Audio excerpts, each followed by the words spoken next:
ये कहानी है नियामतपुर नामक गांव की। बहुत समय पहले की बात है। नियामतपुर नामक गांव में एक गोपाल नाम का व्यक्ति रहता था, जिसके 3 पुत्र थे। एक का नाम रामू, दूसरे का नाम श्यामू और उसके तीसरे पुत्र का नाम अमित था।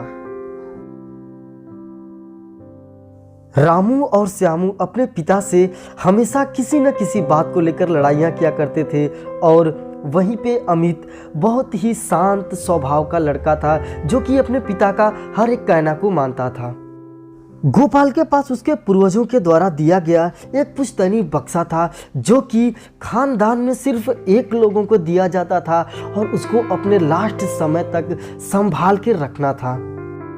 रामू और श्यामू के मन में लालच आती थी कि अगर पिताजी ये बक्सा मुझे दे दे तो हम इस बक्से को बेच करके बहुत सारा पैसा कमा लेंगे। वहीं पे रामू और श्यामू दोनों मिल करके एक योजना बनाते हैं और कहते हैं, अरे भाई श्यामू, अगर पिताजी ये बक्सा हम दोनों भाइयों को दे दे तो हम इस बक्से को बेच देंगे।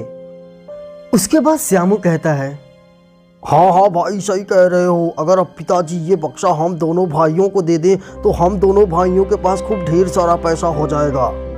गोपाल के कुछ समझ नहीं आ रहा था कि हम ये पुश्तैनी बक्सा अपने कौन से बेटे को दूं ताकि ये अपने आखिरी समय तक संभाल के रख सके। इतने में वहाँ पे एक ऋषि मुनि प्रकट होते हैं और कहते हैं, गोपाल, तुम अपने तीनों बेटों की आत्म परीक्षा लो। जो इस आत्म परीक्षा में पास हो जाएगा वही इस पुश्तैनी बक्से का मालिक बनेगा। और वह रामू, श्यामू और अमित को कुछ पैसे देते हैं और कहते हैं, तुम लोग इस पैसे से कुछ ऐसा चीज खरीद कर लाओगे जिससे कि तुम्हारा छोटा सा घर पूरा भर जाए। उसके बाद रामू और श्यामू दोनों एक दिशा में निकलते हैं। वहीं पे अमित अकेला दूसरे दिशा में अकेला भटकता हुआ निकल पड़ता है।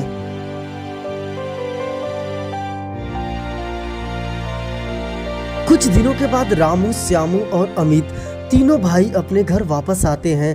रामू और श्यामू अपने साथ एक बोरी लाते हैं और अमित के हाथ में एक छोटा सा पैकेट होता है, जिसे देखकर रामू और श्यामू दोनों हंसने लगते हैं।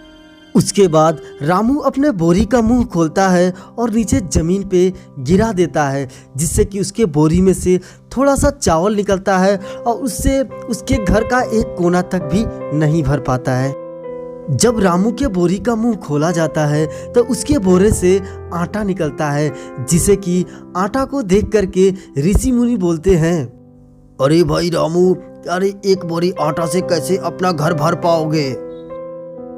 उसके बाद बारी आती है अमित की। अमित के पिता अमित से कहते हैं, अरे बेटा अमित, तुम क्या लाए हो इस छोटे से पैकेट में।